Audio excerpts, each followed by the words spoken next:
porque ela seria a impressão ou a grafia de tipos, caracteres, que se imprimiam então os jornais utilizando esses caracteres nas gráficas, tudo tão mecânico, né? E essa palavra usada aí em 1 Timóteo capítulo 1.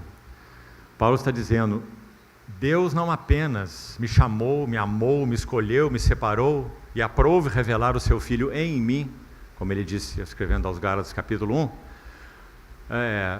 para que essa obra fosse realizada apenas em mim, tão necessitado, tão perdido, tão confuso com relação aos interesses de Deus. Assim depois ele se viu, alguém que achava que sabia tudo, não sabia nada, alguém que achava que servia a Deus, era contra os caminhos de Deus, como vimos, né?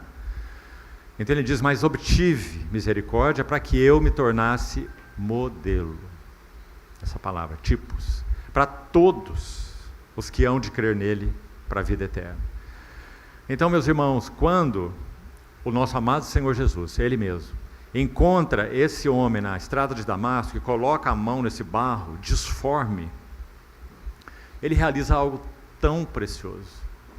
E realmente, pela graça do Senhor, nós temos nele um grande modelo. Quando nós olhamos para o nosso Senhor Jesus, meus irmãos, nós temos muito mais que um modelo, não é? Ele está fora dessa ordem dos homens nesse sentido, do que ele é em si mesmo, a gloriosa pessoa, não é? O santo de Deus. Mas quando nós olhamos o trabalho dele na vida dos servos, e neste caso nós estamos falando de Paulo, claro que podíamos falar de outros, mas estamos vendo o quão especial ele foi na economia do Novo Testamento, não é? Certamente você reconhece isso.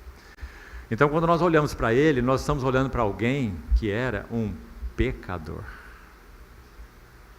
Nosso Senhor Jesus é um homem santo. Deixou-nos exemplo para seguirmos seus passos. Pedro vai dizer a sua epístola. Porque ele não cometeu pecado, nem dolo algum se achou na sua boca. Mas quando nós olhamos para os vasos caídos, como todos nós éramos, e o Senhor Jesus colocar sua mão diretamente sobre esse vaso e deixar claro para ele que ele foi escolhido para ser um modelo. E até mesmo para conhecer o quanto importa sofrer pelo nome do Senhor. Que tremendas declarações que ele ouviu da boca de Ananias, que o batizou. Então o Senhor seguiu trabalhando esse vaso, e apenas quero passar por isso objetivamente, senão digo aos irmãos que nós gastaríamos a noite toda, por causa da beleza desse assunto. Vou só mencionar para você. O ministério do apóstolo Paulo durou um período de 33 anos. Não é interessante? 33 anos. Desde que o Senhor o encontrou em Damasco até o martírio, durante o império de Nero em Roma. Quando ele coloca a sua cabeça, assim nos diz a história, claramente a tradição, ele coloca a sua cabeça no tronco e a espada desce sobre o seu pescoço. E o irmão comentando sobre isso diz assim, e a cabeça do maior dos apóstolos foi rolada. Combati o bom combate, completei a carreira, guardei a fé. Então, esse homem caminhou com o Senhor por 33 anos, em 3 períodos nitidamente definidos, de 11 anos. Desde que o Senhor o encontrou na estrada de Damasco, até o momento em que Barnabé o encontra para levá-lo a Antioquia, para servir ali. Isso está em Atos 11. E Barnabé foi para Antioquia à procura de Saulo, para que cooperasse naquela obra entre gentios. Maravilhosa. Quando aqueles de Jerusalém enviaram Barnabé para lá, para ver o que estava acontecendo. E diz assim que Barnabé era um homem bom, cheio do Espírito Santo, olha isso, e de fé. Então Atos 11 diz assim, muita gente se uniu ao Senhor. E Barnabé viu o tamanho da obra do Senhor ali, porque ele era cheio do Espírito Santo. Ele discerniu, sim, o Senhor está aqui. Aqui está o Senhor. Isso é do Senhor. Aqui tem o selo do Senhor. Então ele viu aquela obra maravilhosa, e ele se lembrou de Saulo. E diz, então ele partiu para Damasco, para Tarso, à procura de Saulo. Ele leva Saulo para Antioquia. E é dito então que a partir dali, toda a Ásia pôde ouvir a palavra do Senhor. Durante 1 ano e meio ensinaram ativamente a palavra de Deus ali, pregando o evangelho, ensinando a palavra de Deus. Então, meus irmãos, esse é o primeiro período de 11 anos de Saulo. Então, graças ao Senhor pela herança que nós temos na história da igreja, irmãos que examinam profundamente as Escrituras. E não só isso, isso não basta inclusive, mas que tem uma visão clara de Cristo e um coração cheio de afetos por Ele. E compreendem o que é viver com Ele, para Ele, dele. Tantos servos nos ajudam. E há um deles, um tremendo erudito cristão, não tinha formação em teologia, era então um leigo, como é chamado por muitos, e o nome dele é William Graham Scroggie.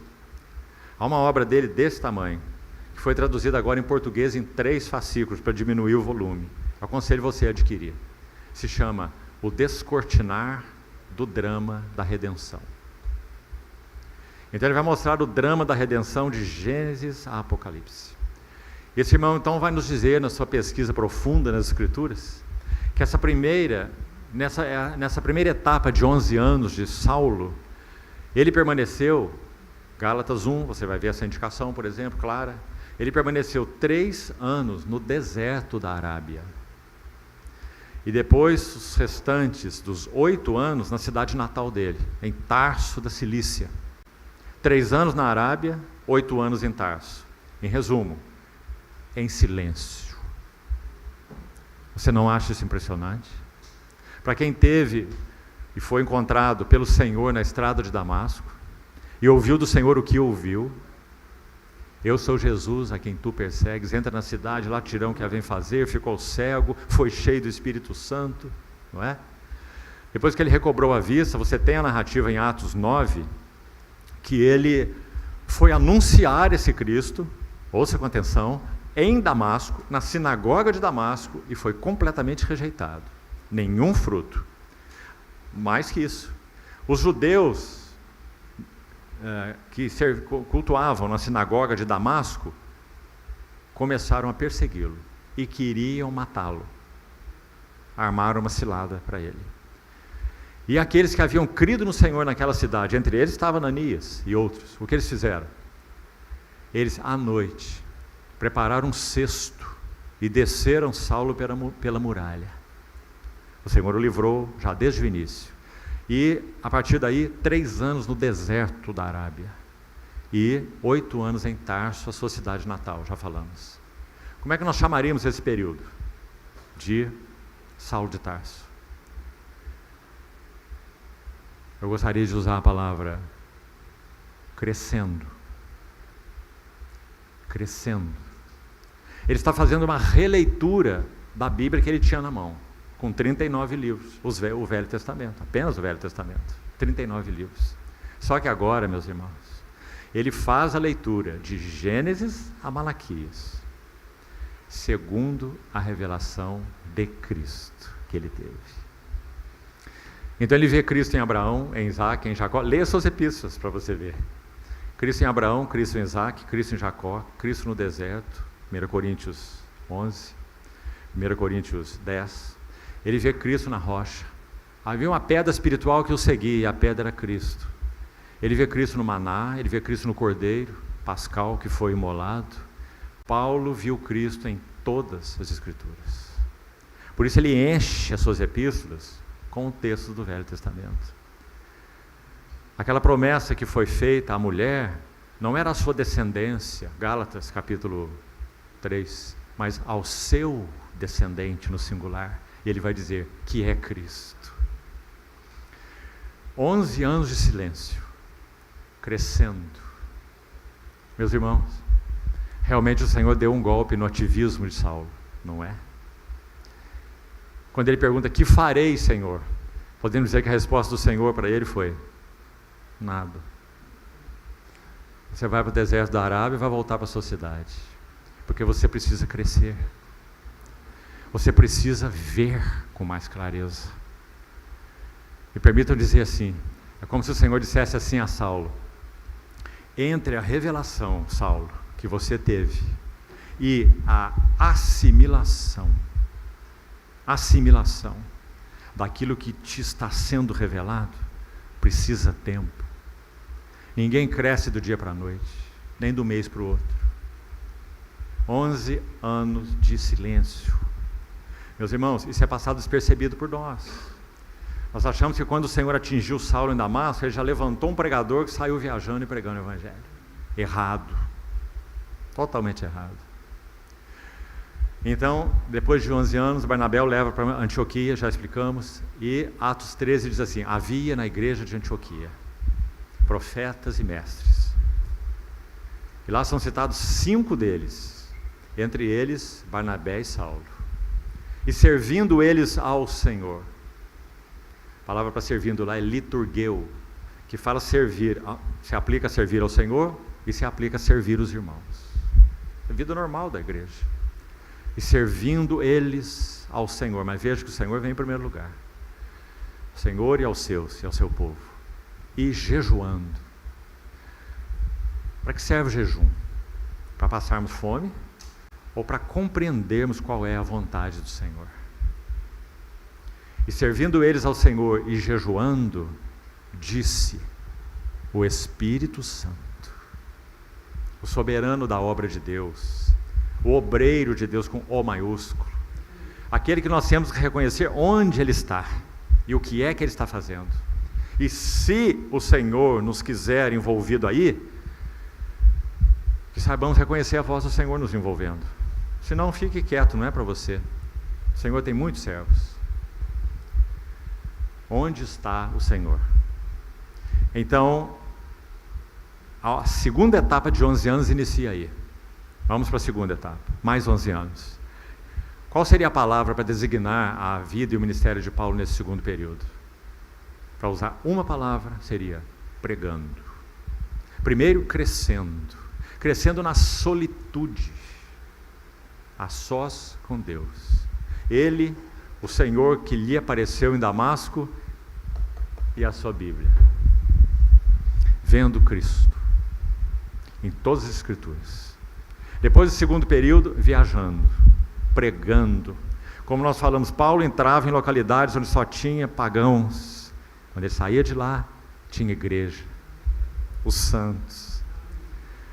E você se lembra, para citar o exemplo dos Efésios, o que ele disse para eles, né, naquela despedida que já citamos: nunca mais vereis o meu rosto, mas eu vos encomendo ao Senhor. É Ele, e a palavra dEle, palavra da sua graça. Então Ele e a sua palavra tem poder para vos edificar, tem poder para vos dar herança entre todos que são santificados. Que lindo, irmãos, o que nós podemos chamar desse grande apóstolo, tão trabalhado pelo Senhor, tão rico de revelação. Irmãos, e um homem tão doce, um homem que é descrito em Atos 9, assim: e Saulo respirava ainda ameaças e morte contra os discípulos do Senhor. Se você estudar aquela palavra lá, a ideia é como de um touro que tem as suas ventanas abertas assim para atacar alguém. Por isso diz respirando ameaças e morte contra os discípulos do Senhor. Esse era Saulo de Tarso.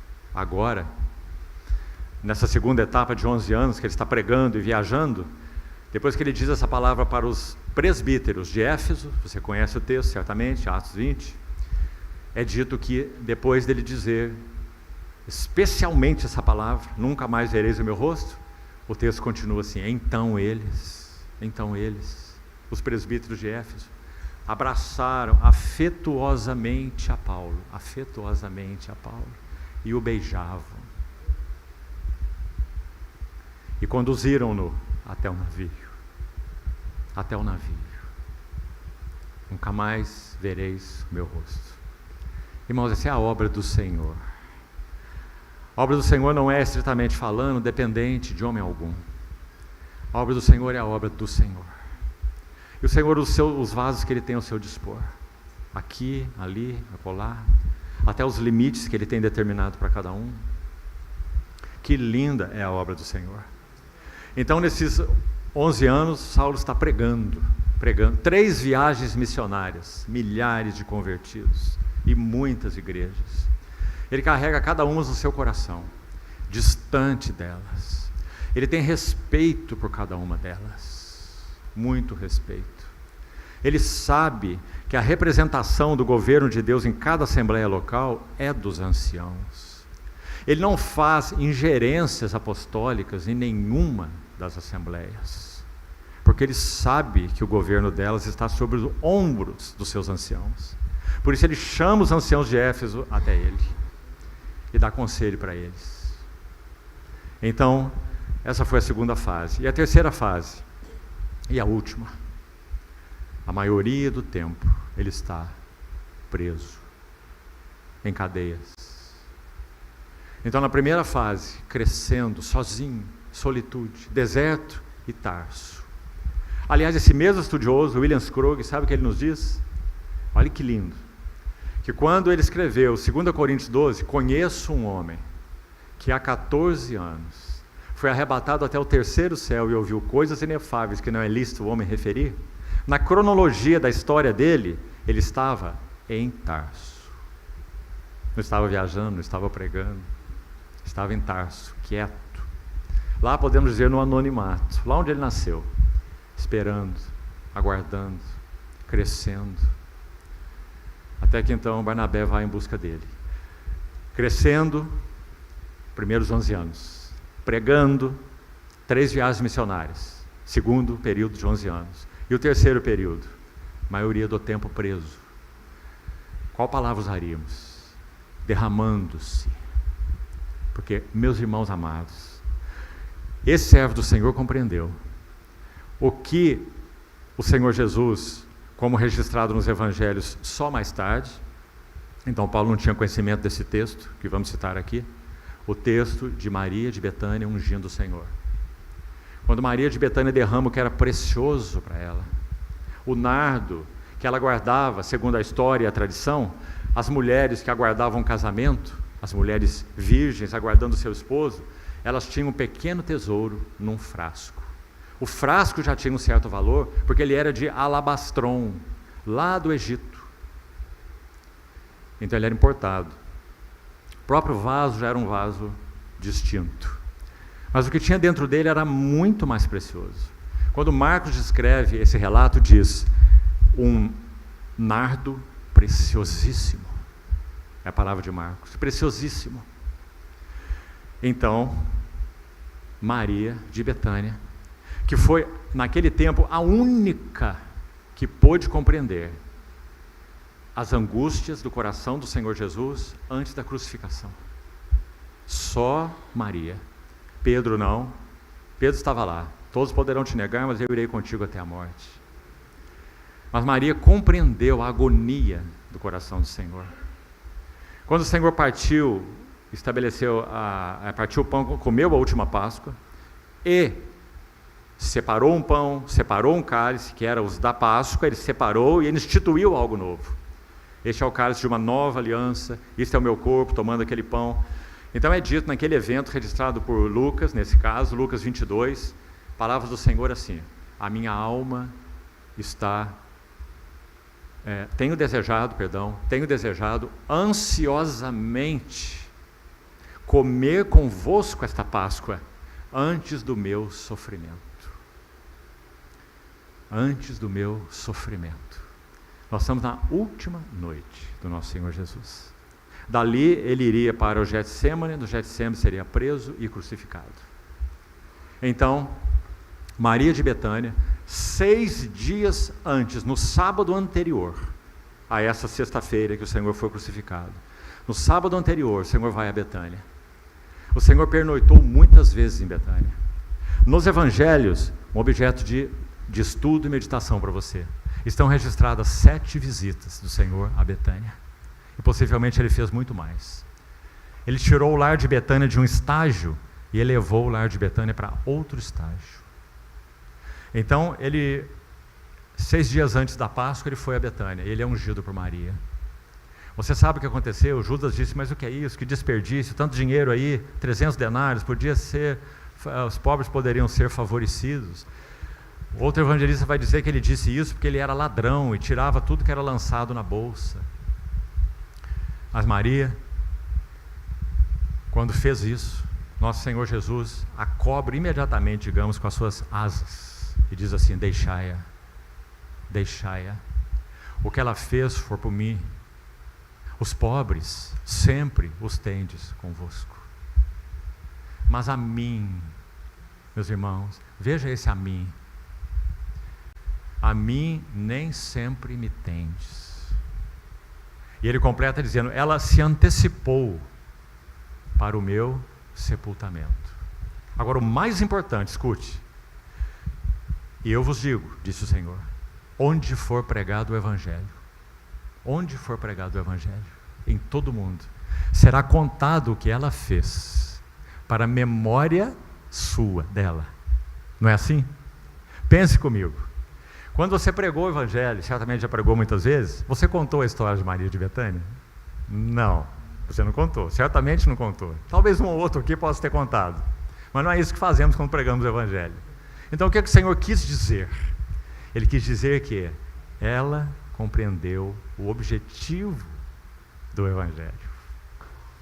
Qual é o objetivo do Evangelho? Estritamente falando, é cuidar dos pobres? Não. Você se lembra quando houve aquele concílio em Jerusalém, em Atos 15? E eles chegaram àquela conclusão com o parecer sábio de Tiago. Está se lembrando desse relato?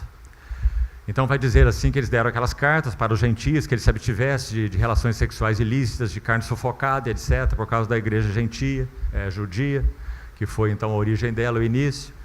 E foi recomendado que eles se lembrassem dos pobres.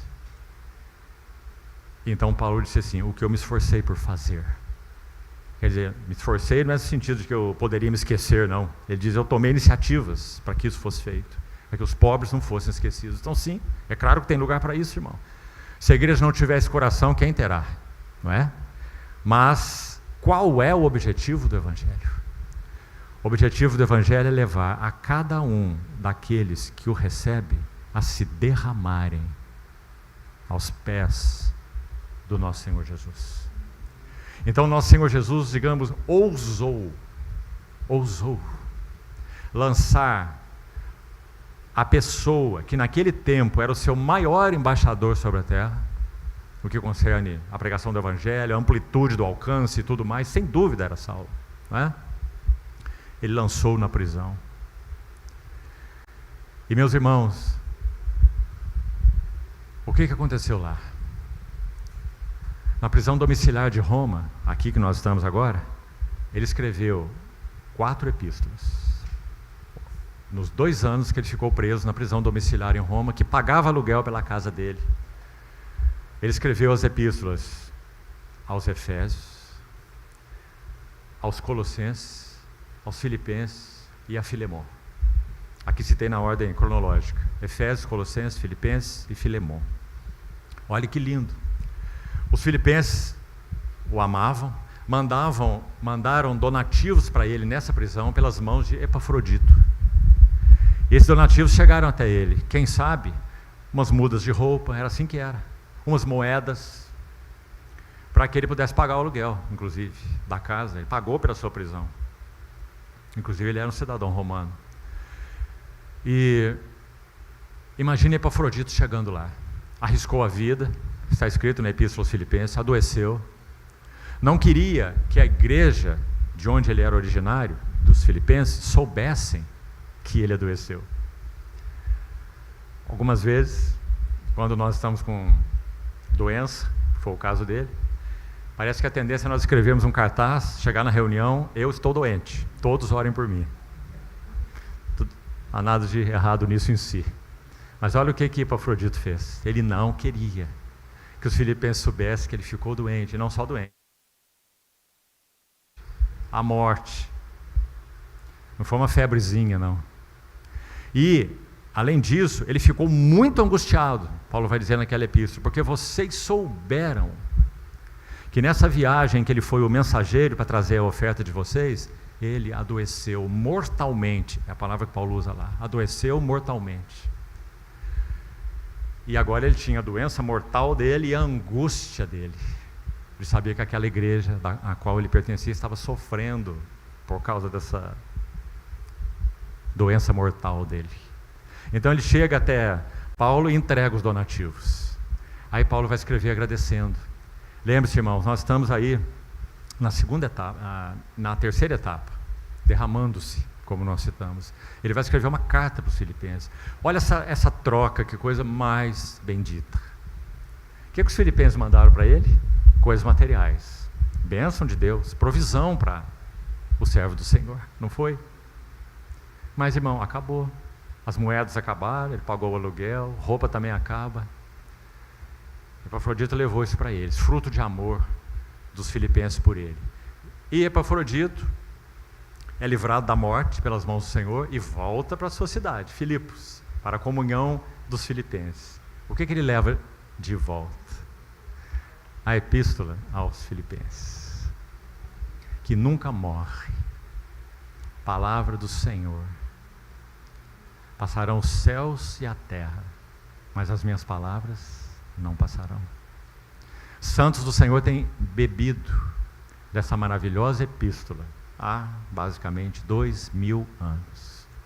Então lá estava esse servo do Senhor se derramando, porque Paulo compreendeu que ele não foi chamado pelo Senhor simplesmente para ser um servo, que ele foi chamado para o Senhor para que ele próprio se derramasse ao Senhor. E essa é a unção de Maria de Betânia. O objetivo do Evangelho, guarde isso, irmão. Onde for pregado o Evangelho, em todo o mundo será contado o que ela fez, para a memória sua. Então, isso resume a vida dele nessas 3 etapas de 11 anos, exatamente assim. 3 períodos de 11 anos. Agora, nessa prisão ele escreve a epístola aos Efésios, é aí que nós estamos. O que nós podíamos dizer sobre essa epístola? Qual é o tema dela? O tema dela é o eterno propósito de Deus. Agora, meus irmãos, se nós estamos tratando do Deus eterno, olha a seriedade dessa frase, que é usada aqui em Efésios 3:11. O eterno propósito, vontade, determinação, propósito de Deus, o Deus vivo, o Deus eterno, o Deus único, que Ele estabeleceu, firmou, e agindo Ele, quem impedirá? Ele estabeleceu em Cristo Jesus. Olha o tamanho dessa frase. Então a pergunta para nós: será que temos entendido, particularmente nessa epístola, onde essa frase está, qual é exatamente esse eterno propósito de Deus em Cristo? Nós sabemos descrevê-lo? Queria dizer algo a você. Nesses anos servindo ao Senhor, lá no passado, já ouvi pessoas descreverem o propósito eterno de Deus com essa frase. Veja bem, o propósito eterno de Deus é ter uma família de filhos semelhante ao seu filho. Bom, essa frase é extraída de Romanos capítulo 8, certo? Ele, aos que de antemão ele conheceu, ele também os predestinou para serem conformes ou conformados à imagem do seu filho, para que o seu filho seja o primogênito entre muitos irmãos, certo? Agora, será que essa frase descreve o supremo propósito de Deus? A resposta é não. Não descreve. Porque essa frase toca um aspecto do propósito de Deus que tem a ver com os filhos, com a igreja, que eles sejam transformados à imagem do seu filho. Então essa frase não descreve o eterno propósito de Deus. Então qual é a frase que descreve o eterno propósito de Deus? Aqui na Epístola aos Efésios, vamos caminhar agora com ela. Abra, por favor, o capítulo 1, versículos 9 e 10. Veja o que está escrito aí. Efésios 1, 9 e 10. Desde o versículo 3, quando Paulo inicia assim: bendito Deus e Pai do nosso Senhor Jesus Cristo, que nos tem abençoado com toda sorte de bênção espiritual, não é assim? Nas regiões celestiais em Cristo.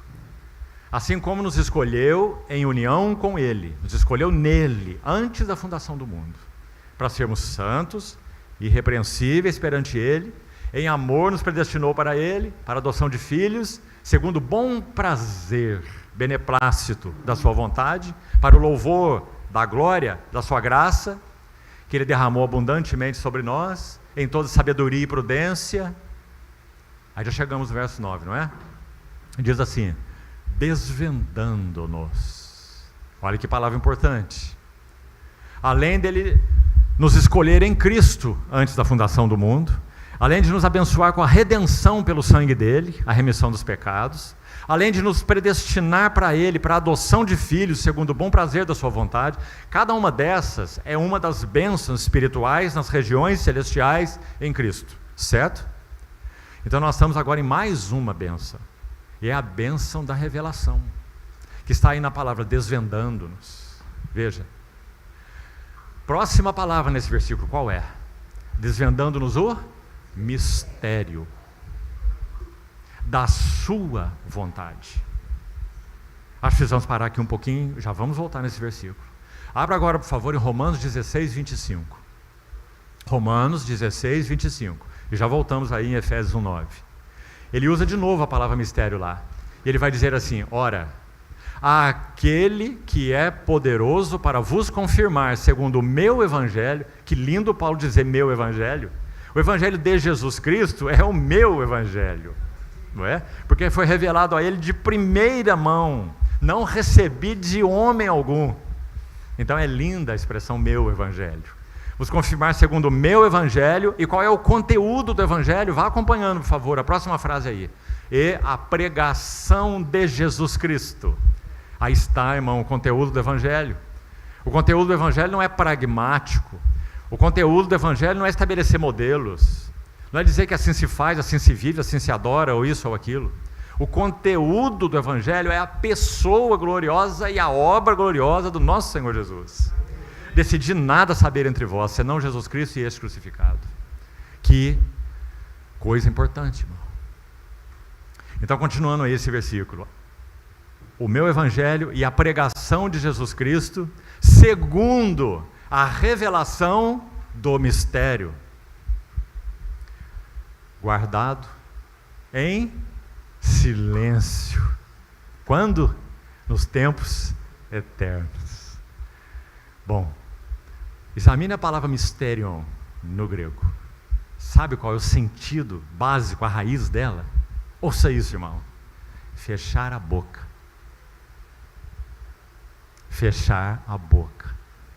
Deus se manteve de boca fechada pelos tempos eternos e pelos tempos cronológicos até a revelação do Evangelho naquele que é o Evangelho, o seu Filho. Até lá ele se manteve de boca fechada, dando apenas insights aqui e ali para os profetas do Velho Testamento. A tal ponto de Pedro dizer assim deles, que quando eles abriam a boca e profetizavam, eles próprios indagavam a respeito daquilo que profetizavam. 1 Pedro 1, de 10 a 12, a referência para você. Os profetas indagavam e inquiriam a respeito daquilo que eles ministravam. Aí Pedro vai dizer, porque eles não ministravam para aquele tempo e nem para aquela geração. Mas eles apontavam para aquele que viria, para os seus sofrimentos e para a sua glória. 1 Pedro 1, de 10 a 12. Aí diz assim, então, a eles foi revelado que não para si mesmo diziam essas coisas, mas referiam aos sofrimentos e às glórias de Cristo. Coisas essas que anjos anelam perscrutar.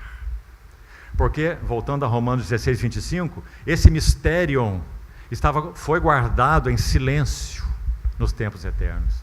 Irmãos, guardar um segredo é algo quase impossível por um homem natural, você não acha?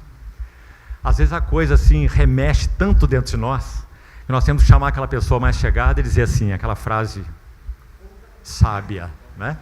Eu vou contar só para você. Espero que você não conte para ninguém. Mas Deus não contou para ninguém. Não contou para nenhum serafim, para nenhum querubim, para nenhum arcanjo, para ninguém. Boca fechada, guardado em silêncio nos tempos eternos.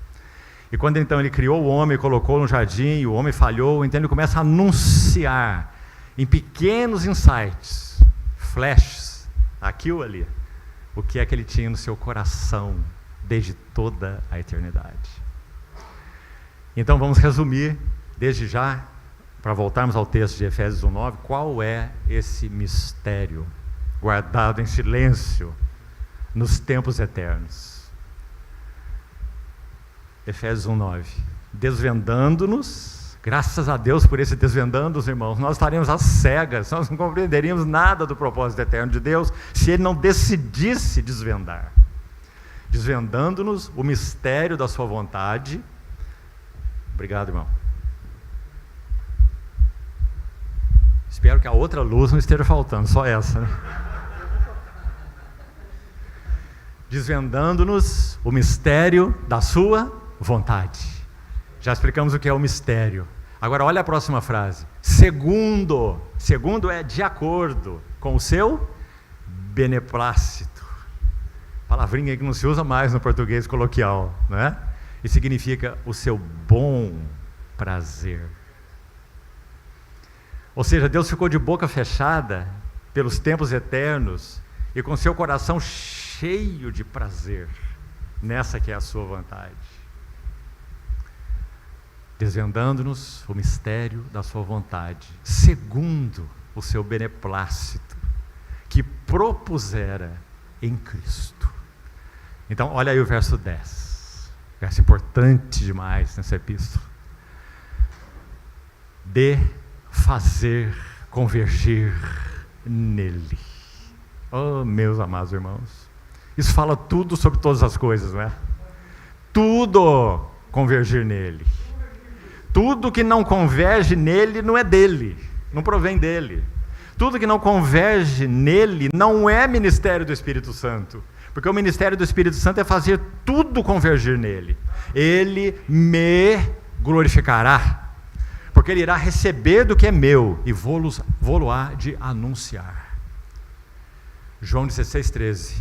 E ele continua assim: tudo, não é alguma coisa, partes, tudo que o Pai tem é meu.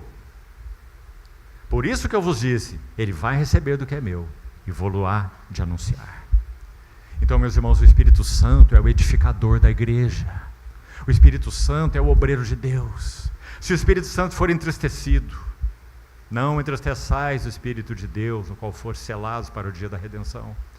Se o Espírito Santo for resistido, Estevão disse para aqueles que o apedrejaram, que conheciam o Deus da aliança, Yahvé, eram judeus: vós sempre resistis ao Espírito Santo, como fizeram os vossos pais. Paulo escreve aos Tessalonicenses: não apaguem o Espírito Santo e não desprezem profecias. O falar inspirado, ungido de Deus. O autor de Hebreus escreve no capítulo 10 que aqueles que estavam sendo tentados por pressão, os cristãos hebreus, a darem um contra-testemunho da sua fé e voltarem ao arraial judaico, eles dizem: vocês estariam ultrajando o Espírito da graça e calcando com os pés o sangue da aliança. Então olha essas palavras: entristecer o Espírito, apagar o Espírito, resistir ao Espírito e ultrajar o Espírito. Porque o Espírito Santo é o obreiro de Deus. Sem ele nada pode ser realizado.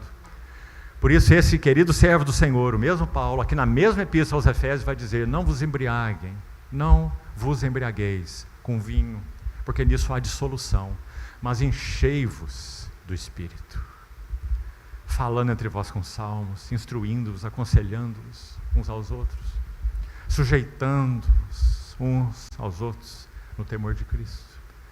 Ah, meus queridos irmãos, quando é que o Senhor tenha misericórdia de nós? Quando é que nós vamos recuperar na igreja de Deus o significado do ministério do Espírito Santo? Quando? Porque sem ele nada pode ser realizado na obra de Deus. É o Espírito Santo que ilumina, é o Espírito Santo que revela, é o Espírito Santo que usa a palavra logos e a transforma em palavra viva, é o Espírito Santo que convence do pecado, é o Espírito Santo que mostra Cristo, é o Espírito Santo que leva ao arrependimento, é o Espírito Santo que nos conduz de glória em glória, transformados à sua imagem pelo Espírito do Senhor. Que ministério maravilhoso, irmãos. Há muito tempo atrás, para ser preciso, há 45 anos atrás. Um jovem que também, nessa época eu era jovem, já fui jovem. E esse querido irmão, reuníamos juntos numa determinada assembleia, e ele teve no seu coração o desejo de fazer teologia. Ele entendia que por esse caminho ele iria servir o Senhor. Jovem puro. E ele foi para o seminário fazer teologia. Quando ele entrou no seminário, ele narrou para mim o seguinte: éramos muito amigos, muito chegados. Ele disse assim: irmão, a primeira coisa que quis fazer lá com meus colegas de sala era buscar alguns para termos uma reunião de oração. E eles disseram assim: para que orar? Está tudo escrito aqui, é só estudar. Um dos professores entrou numa sala de aula com a Bíblia na mão, entrou na sala, foi até a sua mesa, mostrou a Bíblia para eles, depois foi de novo até a porta, abriu a porta e escorou a porta com a Bíblia. E disse assim: nas minhas aulas a Bíblia vai ser usada só para aquilo. Em um seminário teológico. Você pode acreditar? Porque, meus irmãos, a maioria dos seminários teológicos no nosso país e no mundo, eles estão encharcados de liberalismo. Não se crê mais que a Bíblia é a palavra de Deus, inspirada por Deus. Não se crê mais em milagres, eles se chamam de mitos. Isso é ensinado nos seminários. E isso desde décadas atrás. O resultado está aí. E o Espírito Santo, irmãos? O instrumento que ele tem é este aqui. Mas se ele é visto dessa maneira que nós falamos, o Espírito Santo está sem instrumentos. O Espírito Santo está sem espada, cortante de 2 gumes. O Espírito Santo não tem o material para vivificar no coração daqueles que pelo menos se chamam igreja, ou se chamam santos do Senhor. Porque essa palavra não é vista assim, ela não é assim. Ela tem mitos, ela tem sombras. O Velho Testamento então esquece, aquilo é história para os judeus, para que então através da história eles possam saber a descendência do Messias e etc. Interpretar tipologia para eles é objeto de zombaria. Tipologia não existe. A obra de Mackintosh, as notas sobre o Pentateuco, é completamente negligenciada. Na maioria dos seminários, ela nem é indicada na maioria dos seminários, e é um tesouro precioso. Charles Mackintosh, notas sobre o Pentateuco, uma obra totalmente cristocêntrica. Quando você estuda essa obra, irmão, são 6 volumes. Você nunca mais vê a Bíblia da mesma maneira.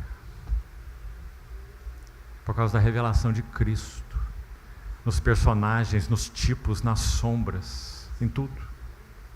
Então, meus amados irmãos, verso 10 de Efésios 1, de fazer convergir. Essa palavra convergir só aparece uma outra vez no Novo Testamento. Você sabe onde ela está? Abra então, se desejar. Romanos 13, 9. Romanos 13, 9. E aí, na revista atualizada pelo menos, em outras versões também é assim, a palavra que o tradutor usou em português para traduzir a mesma palavra grega usada para traduzida como convergir, preste atenção para você não se perder, traduzida como convergir em Efésios 1:10, aparece em Romanos 13, 9, quando Paulo mesmo está escrevendo aos romanos e está falando sobre os preceitos da lei. Olha aí na sua Bíblia para você ver. Ele vai dizer assim: e se há qualquer outro mandamento, tudo se resume nisto. Você encontrou aí a palavra resume? Está vendo essa palavra aí? Tudo se resume nisso. O mesmo termo é o termo que foi usado em Efésios 1:10. Então o que Paulo está dizendo lá?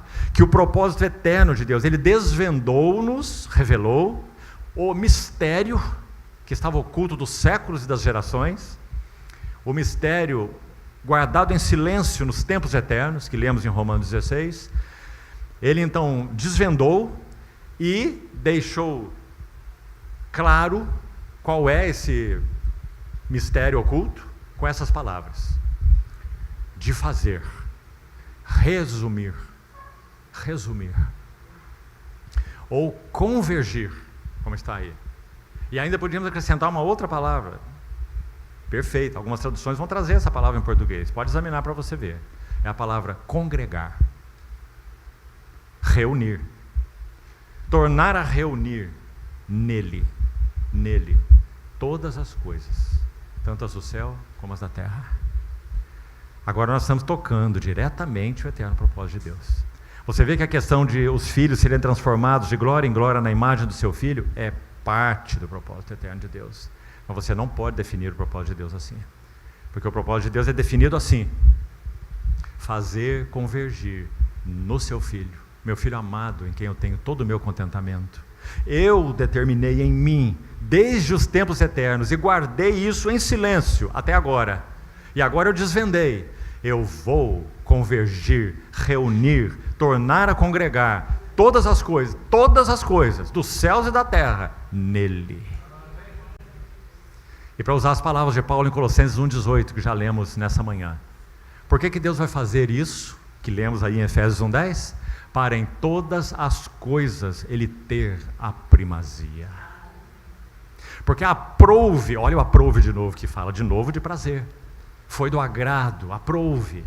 Foi do agrado de Deus que nele, no seu Filho, residisse toda a plenitude. Colossenses 1,19, que eu disse pela manhã que não tínhamos tempo para isso tudo, né? Você se lembra? Agora escute ainda isso mais aqui. Colossenses 1,19 diz isso: aprove a Deus que nele residisse toda a plenitude. Colossenses 2,9, confira por favor, vai dizer assim: porque nele habita, qual é a próxima palavra? Corporalmente. A palavra no grego é soma, que no grego significa substância, soma, corpo, somáticos, corporalmente. Porque nele habita corporalmente o quê, irmãos? Toda a plenitude da divindade. Bem, a divindade, irmãos, se nós estamos de acordo com a Bíblia, a divindade é o Deus triuno. O Pai eterno, o Filho eterno e o Espírito eterno. Agora, ouça com atenção, irmão. A importância dessa palavra somáticos. Somáticos fala de habitar corporalmente, como foi traduzido aí. Agora, o Filho eterno, Deus é Espírito, o Filho é Espírito, pessoais, pessoa do Pai, pessoa do Filho, pessoa do Espírito, mas o Filho é quem veio participar de natureza humana, e assumiu carne humana, realizou a sua obra. Agora ouça isso, irmão. Pedro, quando ele prega no Pentecostes, em Atos capítulo 2, ele cita o Salmo 16, para explicar essa palavra somáticos aí. Pedro cita o Salmo 16, e o Salmo 16 diz assim, 16 de 8 a 11, diante de mim eu sempre via o Senhor, Ele está à minha direita, para que eu não seja abalado. Salmo 16, 8. Esse foi o segredo do Senhor Jesus na sua vida vitoriosa. Por que Ele foi vitorioso na vida? Por que Ele conseguiu não viver para si mesmo? Ele tinha uma vontade. Por que Ele colocou a sua vontade absolutamente submissa à vontade do seu Pai? Por que Ele não se perdeu nas tentações que Ele sofreu? Tudo isso eu te darei, se prostrado me adorares. Não está escrito lá, Satanás conhece bem a Bíblia, irmão, esteja certo disso, melhor que muitos cristãos. Não está escrito lá em Isaías 9, que você, o filho que nasceria, seria o maravilhoso conselheiro, o Deus forte, o Pai da eternidade, o príncipe da paz? E nesse mesmo texto não está dizendo que o governo estaria sobre os seus ombros? Não está? Então vou fazer uma proposta para você. Eu te darei autoridade sobre os reinos do mundo e posse da glória deles. Satanás não estava mentindo, porque ele obteve essa posse quando ele enganou o casal no Éden, que foi criado para ser o representante, os embaixadores de Deus quanto à sua vontade na terra. Mas o homem caiu. E essa autoridade dada ao homem para exercer domínio, exercer governo, está tão claro no livro de Gênesis capítulo 1, ela foi usurpada por Satanás. Então quando ele disse isso para o Senhor não disse, você está mentindo, você não tem autoridade nenhuma, Você não é possuidor de nada? Não foi o que o Senhor disse? O Senhor reconheceu que ele usurpou aquilo que foi dado ao homem, porque ele é o usurpador. Então ele faz a proposta ao Senhor quando leva o Senhor a um alto monte. Mateus 4, Lucas registra a mesma coisa. Então ele diz, o texto diz, e mostra a ele todos os reinos do mundo e a glória deles, e diz, tudo isto eu te darei, com uma única condição: se dobre aos meus pés, se prostrado me adorares. Meus irmãos, Lúcifer foi criado como um anjo de luz, livre. Ele não tinha pecado, livre, criação de Deus, querubim da guarda ungido. O que ele concebeu no coração dele?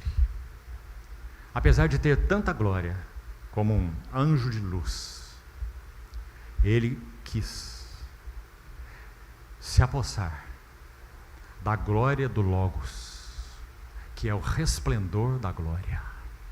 Ele quis, soberba do seu coração.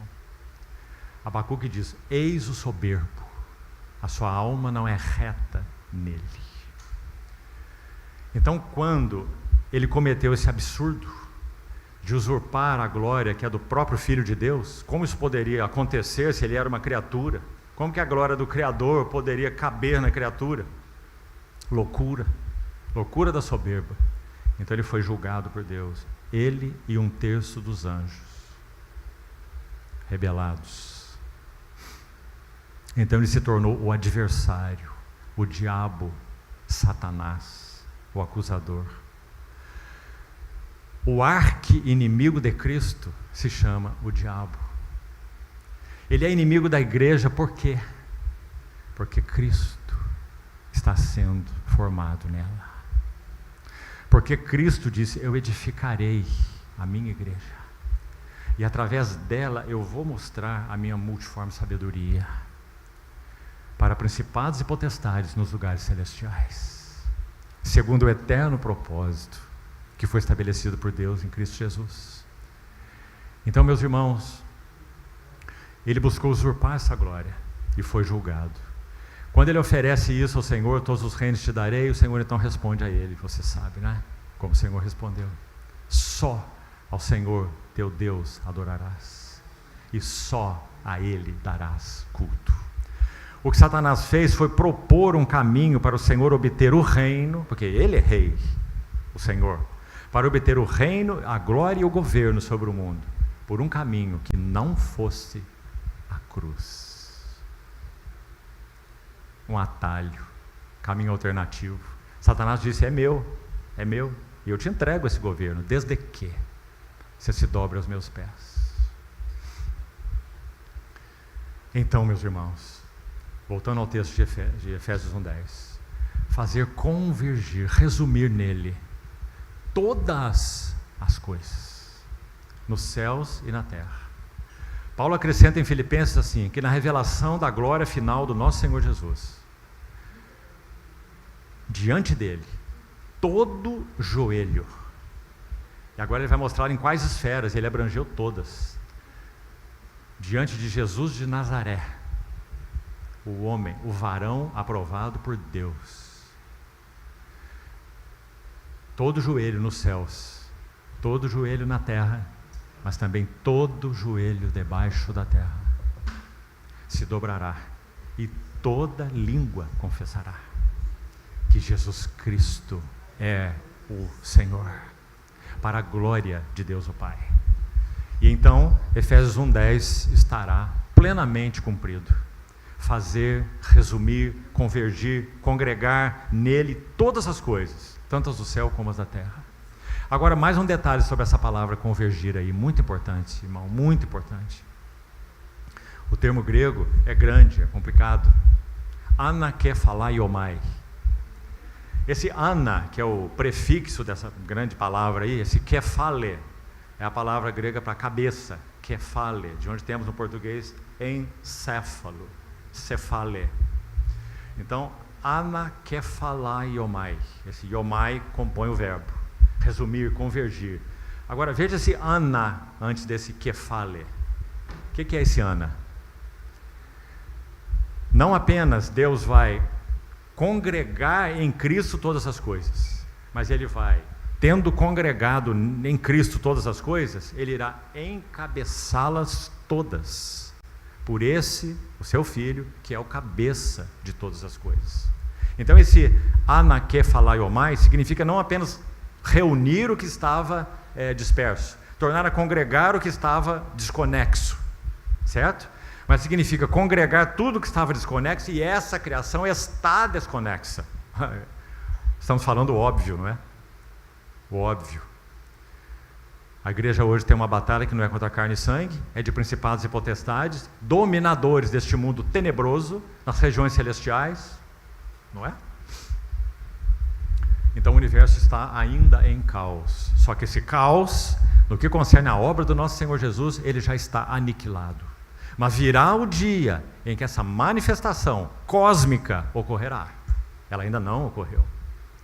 Então a ardente expectativa da criação aguarda a revelação da glória dos filhos de Deus. Meus irmãos, que coisa maravilhosa essa, porque é aí que nós estamos.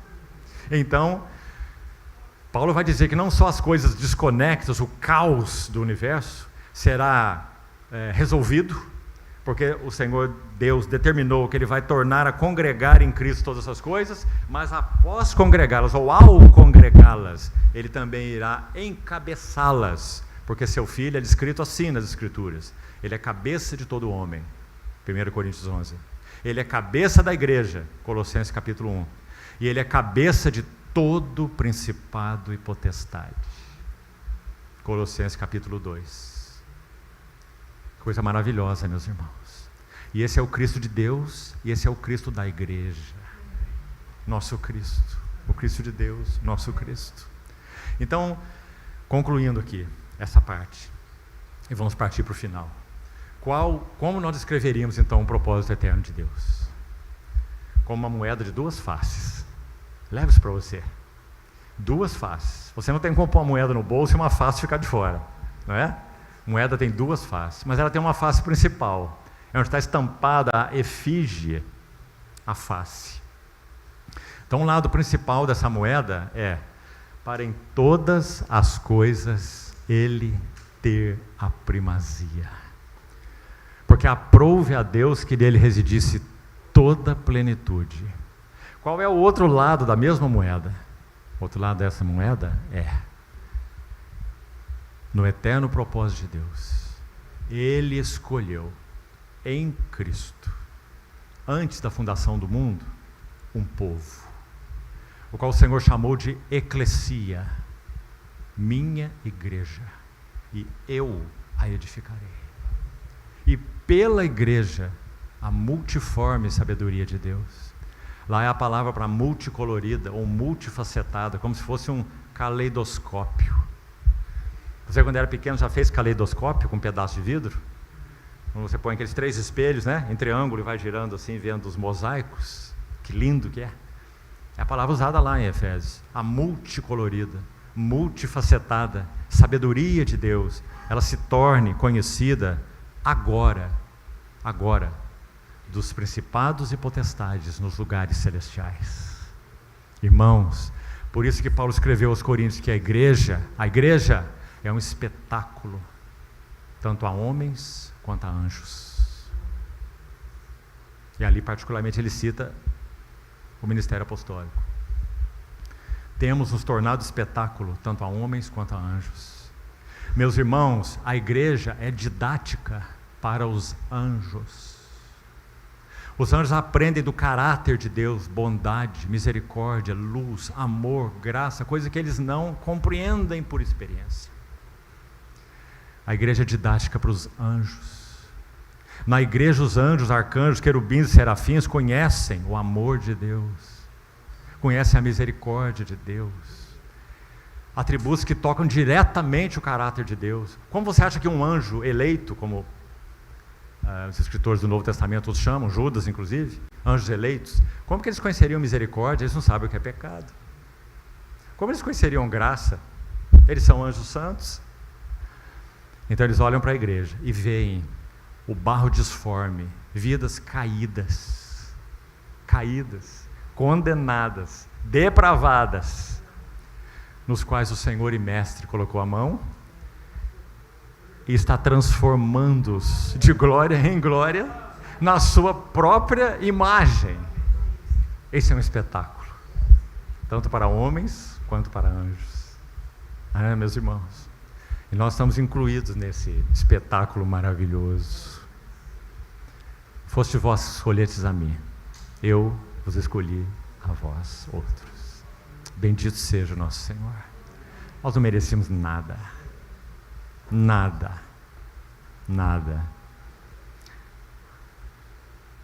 Ele nos amou, chamou, separou e tem assim trabalhado em nós.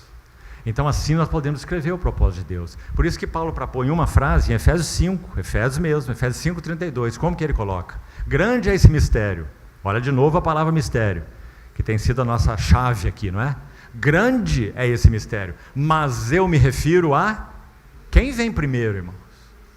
Claro, para em todas as coisas ter a primazia. Sem Cristo não tem igreja. Mas eu me refiro a Cristo e a igreja. O sol, Cristo, e a lua, a igreja. Não coloque a lua à frente do sol, porque o resultado na terra será eclipse, trevas. A igreja nunca pode assumir o lugar de Cristo. Um cântico que eu ouvi há muitos anos atrás dizia assim: Cristo é minha vida e a igreja é o meu viver. Bom, Filipenses não diz isso. Filipenses diz, Paulo escrevendo aos Filipenses diz: para mim o viver é Cristo e o morrer é lucro. E aos Colossenses ele diz: quando Cristo, que é a nossa vida, se manifestar, vós sereis manifestados com Ele em glória. Então Cristo é a nossa vida e Cristo é o nosso viver. E o resultado disso são os relacionamentos da igreja. E até com o mundo, nossa missão em direção ao mundo. Não é? Então, como falamos, seria bom reforçar isso. Essa visão do corpo de Cristo, ela é subjetiva. Não é algo que possa ser padronizado, muito menos estigmatizado. É assim que se vive essa vida do corpo. Não existe isso, irmão. Essa vida é experimental. É a experiência das verdades que são verdades em Cristo, que são reveladas a nós pelo Espírito Santo e que se tornam o nosso viver. Tão simples, não é? Então que o Senhor nos ajude a compreender isso. É por isso que cada Assembleia do Senhor é distinta. É por isso que Éfeso não é Filadélfia, que Tiatira não é Sardes. Cada uma com as suas características, cada uma com as suas necessidades, cada uma escrutinada pelos olhos daquele que tem olhos como chama de fogo e pés como bronze polido. Que figura linda essa! Então, concluindo aqui, se nós tomarmos o texto de Efésios 1:23 agora, vá até ele por favor, já vamos terminar. Efésios 1:23 diz assim, olha. Vamos ler o 22 também. Também sujeitou todas as coisas debaixo dos seus pés. E, para ser o cabeça sobre todas as coisas, na verdade eu estou citando aqui a revista atualizada, porque essa versão aqui eu coloco de maneira diferente, vou ler também como está nela. Aqui diz assim: e o designou cabeça sobre absolutamente tudo o que há, e o concedeu à igreja. Então talvez você tenha essa versão aí também, né? Mas o que importa? Vamos ver a ordem no grego, como que é. A ordem no grego é assim, olha. Deus concedeu Cristo à igreja como sendo o cabeça sobre todas as coisas. Não é que ele precisa da igreja para ser cabeça sobre todas as coisas. Ele foi constituído por Deus cabeça sobre todas as coisas. Ele obteve vitória sobre principados e potestades. Então ele é o cabeça sobre todas as coisas, cabeça de todo homem, cabeça da igreja, cabeça de todo principado e potestade. E como cabeça sobre todas as coisas, assim, nessa qualidade de cabeça sobre tudo e sobre todas as coisas, Deus o deu à igreja. Então esse que encabeça todas as coisas também é o cabeça da igreja. Só que ele encabeça todas as coisas não em união orgânica com elas, com as coisas que ele encabeça. Ele não tem união orgânica com a criação que ele encabeça. Ele não tem união orgânica com principados e potestades que ele encabeça. Mas ele tem união orgânica com a igreja que ele encabeça. Então por isso aqui é dito que ele o deu como cabeça sobre todas as coisas, ele o deu à igreja. Olha a próxima frase, 23, que é o seu corpo. Então somente a igreja tem essa posição e tem esse privilégio. Ela é corpo daquele que é o cabeça sobre todas as coisas. E aí, meus irmãos, nós chegamos a um tema que precisaríamos de outra sessão. É o que Paulo chama de o novo homem da nova criação. Ele vai dizer que agora, aos olhos de Deus, há um novo homem de uma nova criação. E ele é um homem composto. Ele é o homem que tem como cabeça Jesus Cristo, o cabeça exaltado no trono. E tem como corpo tem como complemento um corpo de muitos membros. Isso está em 1 Coríntios 12. Porque assim como o corpo é um e tem muitos membros, e todos os membros sendo muitos constituem um só corpo, assim com respeito a Cristo. Os estudiosos das Escrituras, vou te dizer que você não tem como não concordar com eles, viu? É só você ler o versículo. Eles vão dizer que aí está um dos versos em que a palavra Cristo é mencionada no sentido coletivo. Por isso ele não usou o termo Jesus, Cristo. Porque você está vendo que ele está falando de um corpo plural? Ou será que nós podíamos dizer que Jesus Cristo é um corpo que tem muitos membros? Quanto a pessoa dele? Não. Ele é o homem de Deus exaltado, o varão aprovado por Deus no trono. E ele é a cabeça de um corpo que tem muitos membros. Então ele dizendo, assim como o corpo é um e o corpo tem muitos membros, e todos os membros, sendo muitos, constituem um só corpo, assim também com respeito a Cristo. Olha o que ele disse, irmão. Olha a importância disso. Paulo chamou isso, escrevendo aos Coríntios,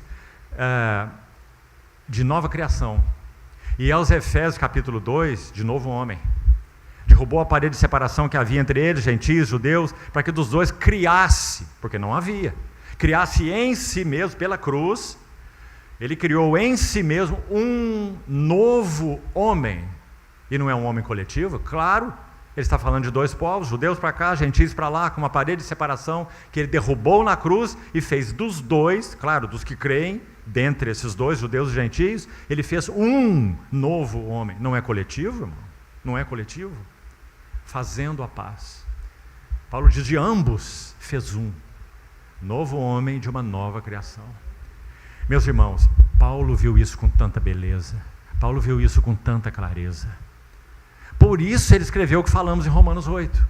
Há uma ardente expectativa na criação, e ela aguarda, não apenas a revelação de Jesus Cristo, sim, essa epifaneia do Senhor Jesus é o evento mais maravilhoso que nós aguardamos, não é? Que na verdade o mundo verá essa manifestação da glória dele. A igreja particularmente aguarda sua parousia, sua presença com os seus santos, não é?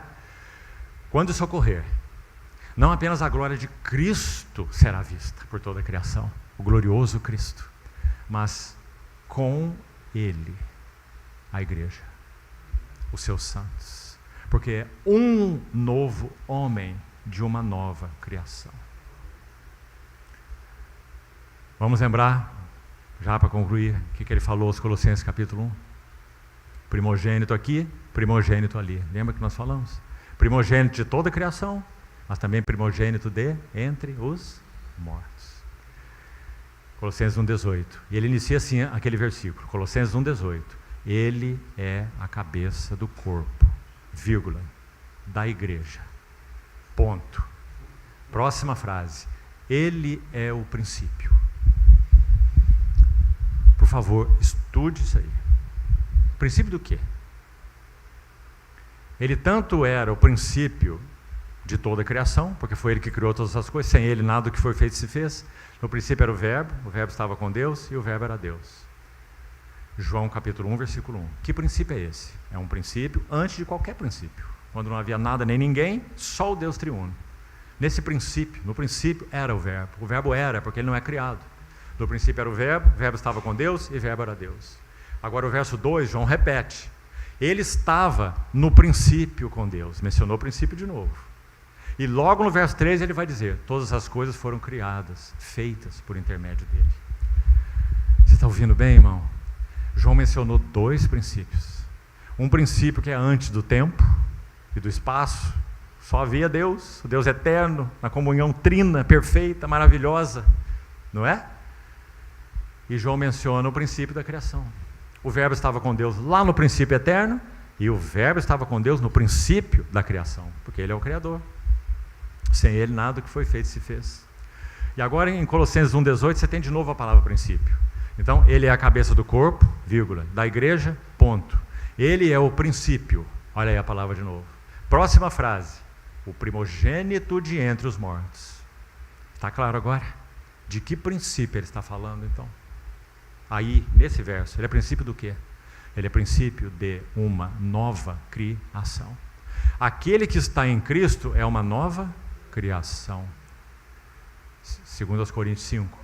Gálatas, nem a circuncisão, nem a incircuncisão é coisa alguma, Paulo vai dizer, mas o ser uma nova criação. Irmão, só o bendito Espírito Santo do Senhor pode abrir os nossos olhos para ver a beleza desse quadro. Um novo homem composto. Cristo, a cabeça gloriosa. Um corpo de muitos membros. E a ardente expectativa da criação aguarda a revelação da glória.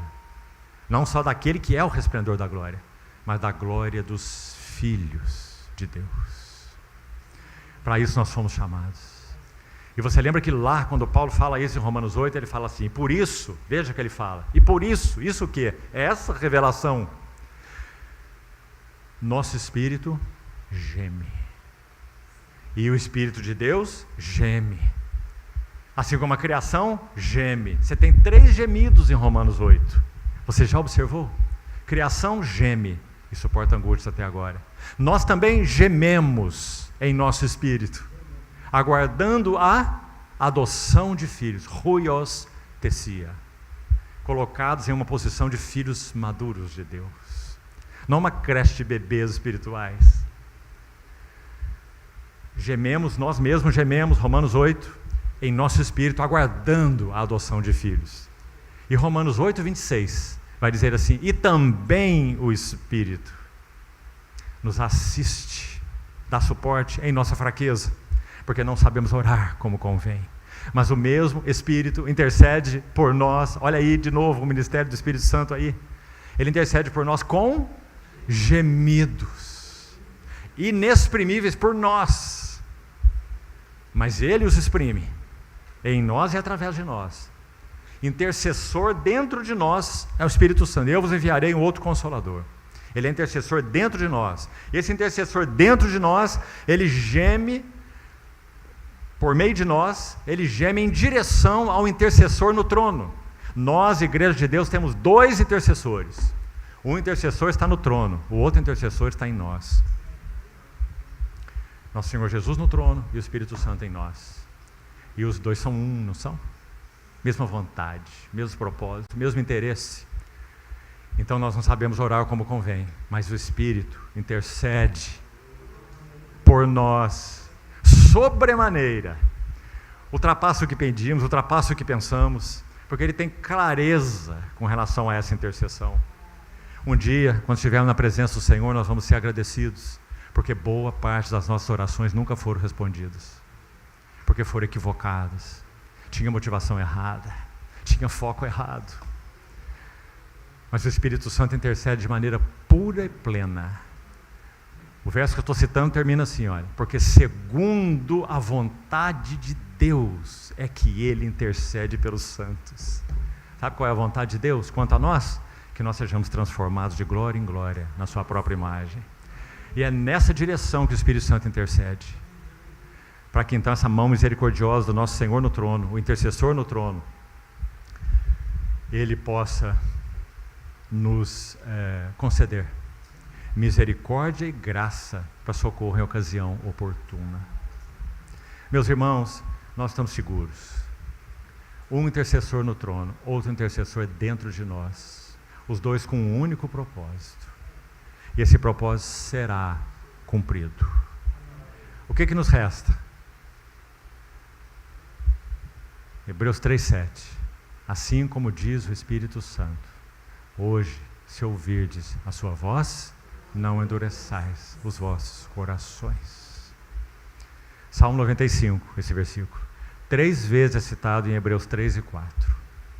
3 vezes, a mesma ênfase. Hoje, se ouvirdes a sua voz, não endureçais os vossos corações. E sabe qual é o tema daquele capítulo? É esse aqui. A mesma ideia que estamos compartilhando em Efésios. É o pleno propósito de Deus, o pleno propósito de Deus, mostrando que a geração do deserto, escolhida, separada, que estava debaixo do sangue do Cordeiro, mar vermelho aberto, comeram do maná, tiveram Moisés, ouviram a palavra do Senhor, mas caíram no deserto. Não puderam entrar por causa da incredulidade. Temamos, pois, que sendo-nos deixada a promessa de entrar no descanso, suceda que algum de vós tenha falhado. Porque a palavra que ouviram não lhes aproveitou, porque não foi misturada com fé naqueles que a ouviram. Nós, porém, que cremos, entramos no descanso. Meus amados irmãos, esse é o eterno propósito de Deus. Se nós não estivermos claros quanto a isso, quero dizer para os irmãos, para concluir, mesmo as pequenas coisas da vida relacional, do culto, da adoração da igreja, serão afetadas. Porque isso que Paulo chamou de a visão celestial, ela é absolutamente governante. Agora, já que falamos isso, escute isso também. Não somos nós que governamos, que administramos, que manuseamos a visão celestial. É a visão celestial que nos governa. Se realmente a temos, nós somos governados por ela. Ninguém vai nos dissuadir dela. Ninguém vai colocar um outro objeto que se interponha nela. Pelo que, ó Rei Agripa, eu não fui desobediente à visão celestial. Ele a descreve de maneira tão linda nessas escrituras que saíram da pena dele, Paulo, pelo Espírito Santo. E aí, eu queria que você abrisse em Efésios 4:10 e nós vamos terminar. Se nós vimos que em Efésios 1:10 é dito que todas as coisas, e todas as coisas significam todas as coisas. Todas as coisas serão reunidas, congregadas e encabeçadas no Filho, segundo o bom prazer da vontade de Deus. Isso, meus irmãos, ele estabeleceu, lembre-se, Efésios 3:11, segundo o eterno propósito que ele estabeleceu. Irmãos, o que Deus estabelece, está estabelecido. E ponto final. Não há plano B, porque Deus não precisa de plano B. Ele estabeleceu o seu eterno propósito em Cristo Jesus. Então, se por um lado, todas as coisas irão convergir nele, na dispensação da plenitude dos tempos, é isso que lemos lá em Efésios 1:10, olhe o Efésios 4:10 agora. Que lindo! Quando ele subiu às alturas, levou cativo, cativeiro e concedeu dons aos homens. E aí nesse contexto aí vai dizer que ele subiu aos céus para fazer o quê? Encher todas as coisas. Então agora queria fazer esse complemento, porque os 2 versículos estão aí. Olha que lindo. Por um lado, na consumação ou na dispensação da plenitude dos tempos, olha a cena, irmão. Olha a cena de glória. Falei de manhã, por isso o Pai, Deus o Pai, em Efésios 1:17, é chamado de o Pai da glória. Sabe o que significa essa expressão? O Pai eterno concebeu, estabeleceu, planejou no seu coração, desde os tempos eternos, ouça bem, uma imensa cena de glória, que atingiria todo o cosmos que ele criou, toda a criação, nada ficaria de fora, porque ele criou, e ele criou para o seu Filho. Então ele estabeleceu uma cena de glória Por isso ele é o Pai da glória. E essa cena de glória é a seguinte. Aí voltamos aí onde estávamos. Primeiro, o seu filho teria a primazia sobre tudo e sobre todos, porque é o filho do seu amor. Neste filho, ou este filho, seria cheio com todas as coisas. Convergir nele, na dispensação da plenitude dos tempos, todas as coisas. Então, encher o filho com todas as coisas. Por quê? Hebreus 1:2. Porque ele é o herdeiro de todas as coisas. Agora, olha o outro lado da verdade. Também, ao mesmo tempo que todas as coisas serão trazidas a ele e irão enchê-lo, ele irá encher todas as coisas. Porque ele subiu. Ascensão, ressurreição, ascensão, entronização. Ele subiu acima dos céus para encher todas as coisas. Quero concluir, meus irmãos, dizendo isso. Espiritualmente falando, nós perdemos o fôlego, você não acha? Nós precisamos que o Espírito Santo nos ajude. Porque o Monte Everest é muito alto para nós. Se tentarmos subir lá, vamos ter problema grave. Agora, Paulo subiu nesse monte. Ele está olhando assim para baixo e dizendo: vou ajudar vocês.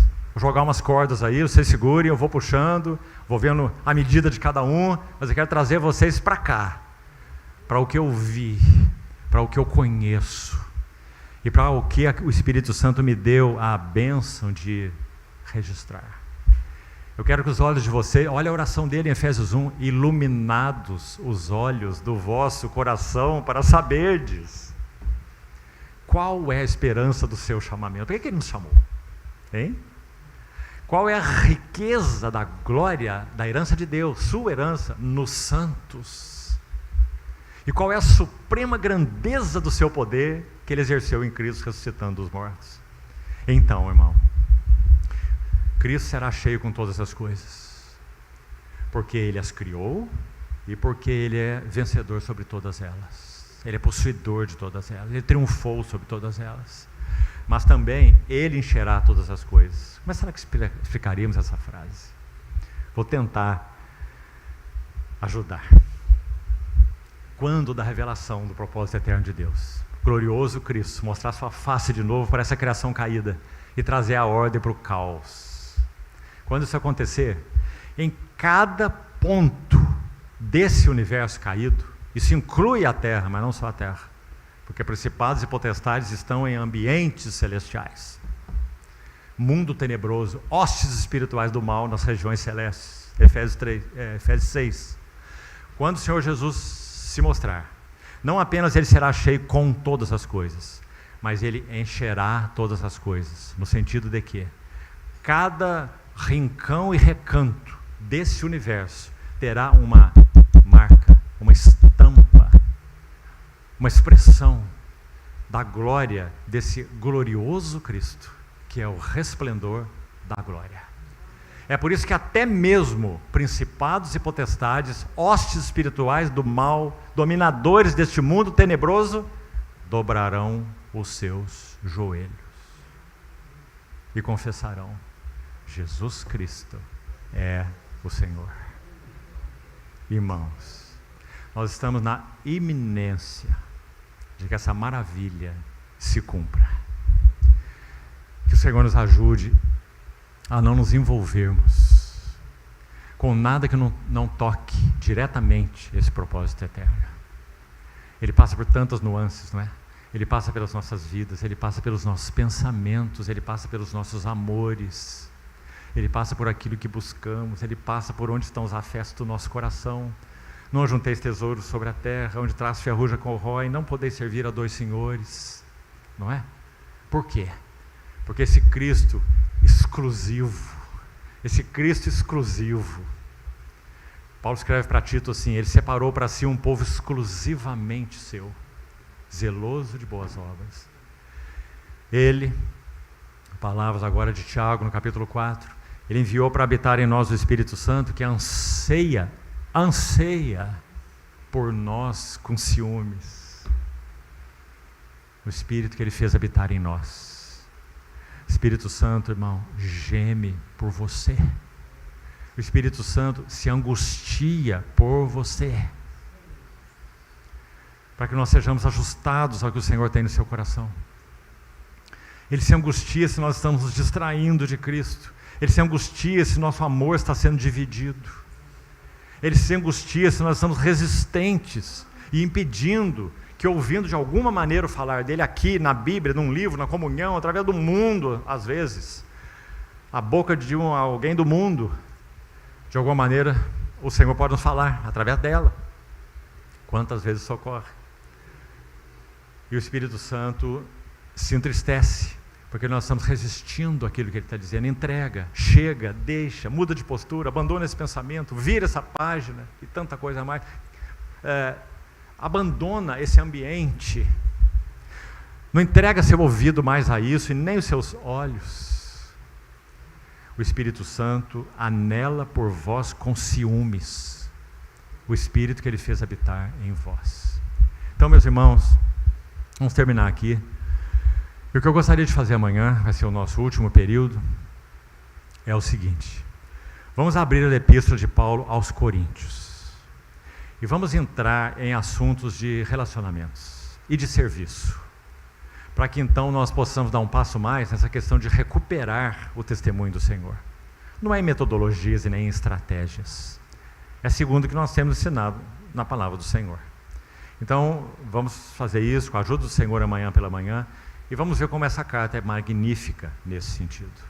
Nos ensinar a vivermos a vida da igreja, nos ensinar a servirmos uns aos outros, nos ensinarmos a respondermos a esse propósito eterno de Deus, e até mesmo nos corrigir, aqui ou ali. É uma carta de correção. Então, até onde tivermos tempo amanhã pela manhã, vamos buscar fazer isso. Cada elemento que compartilhamos aqui, meus irmãos, desde o primeiro assunto dos golpes que Saulo levou, tocam diretamente a recuperação do testemunho do Senhor. Então, por favor, não jogue essas anotações na sua gaveta. Leve, para usar a linguagem de Cantares, lá para o seu jardim fechado com o Senhor. E jogue essas sementes lá no jardim. E regue com oração, para que o Senhor possa encontrar mais caminho em nós, mais amplo. E nós possamos ser, meus irmãos, mesmo que uma pequena parcela, mas que dispôs o seu coração para reconhecer o que o Senhor está fazendo nessa hora. Eu digo aos irmãos, viajando por aí há muitos anos, que eu tenho ficado muito agradecido ao Senhor, pelo que Ele tem feito no nosso país, especialmente de 5 anos para cá. Tenho servido o Senhor há 40 anos. Esses 5 anos têm sido muito especiais. Sabe em que sentido? O Senhor tem despertado o coração dos seus santos para buscar um renovo da visão de Cristo. Muitos estão surrados, estão cansados, estão frustrados, estão desesperançados, mas tem um gemido no coração deles. E o gemido deles é: onde estás, Senhor? Queremos ver a Jesus, como os gregos disseram para Filipe. Nós temos visto esse gemido em muitas esferas. A maioria delas, irmãos, nem conhece, mas está aí. Bocas estão sendo levantadas para o céu e dizendo: Senhor, renova-nos. O antídoto para renovar cristãos cansados, segundo o livro de Hebreus, é uma visão renovada das glórias do nosso Senhor Jesus. Nada mais pode nos renovar, nada. É só trocar 6 por meia dúzia. Mas a visão de Cristo nos renova, refrigera, restaura, reanima, encoraja, estimula. Que o Senhor faça assim conosco, na sua imensa misericórdia, irmãos. Vamos orar. Querido Pai Celestial, colocamos juntos uma vez mais nossas vidas diante do Senhor. Tão necessitados nós somos, Senhor, de que o Senhor prossiga falando aos nossos corações. Queremos reconhecer onde o Senhor tem estado. Queremos reconhecer com quem e com quais o Senhor tem contado. Queremos ser companheiros na jornada celestial. Queremos ser, pela Tua graça, até mesmo pioneiros nessa jornada. Senhor, mas sabemos o preço. Dia após dia eu morro, levando sempre no corpo o morrer de Jesus, para que também sua vida se manifeste no nosso corpo mortal. Por isso, Senhor, tem misericórdia de nós. Da sua plenitude, nós carecemos de graça sobre graça. Senhor, tu és tão generoso, tão paciente, tão longânimo. Ajuda-nos, Senhor, a não abusar da tua longanimidade e nem de tua graça. Não negligenciarmos e tornarmos vã a tua preciosa graça. Toma-nos pela mão, Senhor, te pedimos, e alcança mais de nós. Te pedimos assim, confiados no teu propósito eterno. Tu nos escolheste, tu nos chamaste, somos teus. Completa, Senhor, o que o Senhor iniciou nas nossas vidas, para o louvor da glória da tua graça. No teu precioso nome é que oramos. Amém.